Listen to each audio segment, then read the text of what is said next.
The message of my PSA is to not drink and drive. I chose this subject since we live in a college town and many students think it's no big deal to drink and drive, when in reality the results can be deadly. The intended audience for this video is anyone old enough to drive who has access to alcohol, whether you are over 21 or not. I chose this picture as it represents someone who has had a drink, then chose to drive, then ended up in handcuffs. The drink is the main focal point since it's the most colorful object. In the top right corner, I put the letters D, R, and I, with the options A as NK or option B as VE, driving drink or drive, urging the audience to choose one or the other because both is not an option, meaning you can either choose to drink or drive in real life as well, because choosing to do both is illegal and can result in being arrested or maybe even death in worst case scenario. It was a little difficult choosing what color to make the words.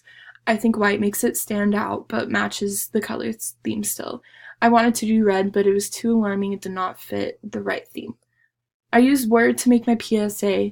If I had time, I would have taken my own picture to position it in the way I wanted. But overall, I got the message across in a creative way that looks good and tells people to not drink and drive.